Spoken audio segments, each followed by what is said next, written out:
highest crime to rebel against the government of God. All heaven seemed in commotion. The angels were marshaled in companies, each division with a higher commanding angel at its head. Satan was warring against the law of God because ambitious to exalt himself and unwilling to submit to the authority of God's Son, heaven's great commander. All heavenly hosts was summoned to appear before the Father to have each case determined. Satan unblushingly made known his disaffection that Christ should have preference over him.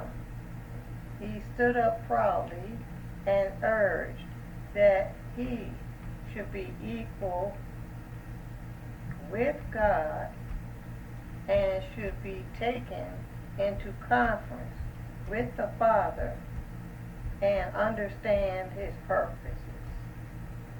God informed Satan that to his Son alone he would reveal his secret purposes, and he required all the family of heaven, even Satan, to yield him implicit, unquestioned obedience, but that he, Satan, had proved himself unworthy of a place in heaven. Then Satan exultingly pointed to his sympathizers, comprising nearly one half of all the angels, and exclaimed, "These are with me. Will you expel these also and make such a void in heaven?"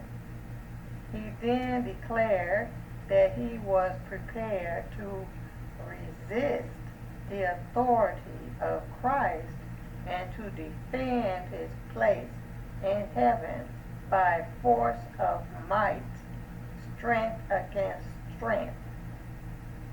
Good angels wept to hear the words of Satan and his exalting boast. God declared that the rebellious should remain in heaven no longer. Their high and happy state had been held upon condition of obedience to the law which God had given to govern the high order of intelligence. But no provision had been made to save those who venture to transgress his law. Satan grew bold in his rebellion and expressed his contempt of the Creator's law. This Satan could not bear. He claimed that angels needed no law, but should be left free to follow their own will, which would ever guide them right. That law was a restriction of their liberty, and that to abolish law was one of the great objects of his standing as he did. The condition of the angels, he thought, needed no improvement. Not so the mind of God, who had made law and exalted them equal to himself. The happiness of the angelic host consisted in their perfect obedience to the law. Each had his special work assigned him, and until Satan rebelled, there had been perfect order and harmonious action in heaven. Then there was war in heaven. The Son of God, the Prince of Heaven, and his loyal angels engaged in physical conflict with the arch rebel and those who united with him. The Son of God and true loyal angels prevailed, and Satan and his sympathizers was expelled from heaven. They were kicked out. All the heavenly hosts acknowledged and adored the God of justice.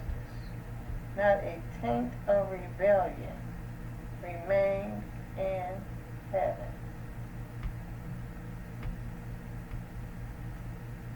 All was peaceful and harmonious as before.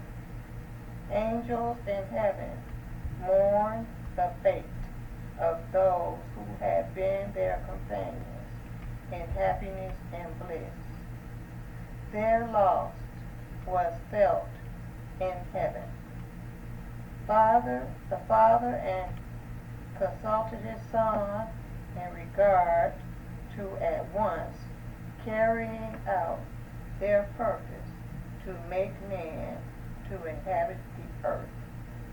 He would place man upon probation to test his loyalty before he could be rendered eternally secure.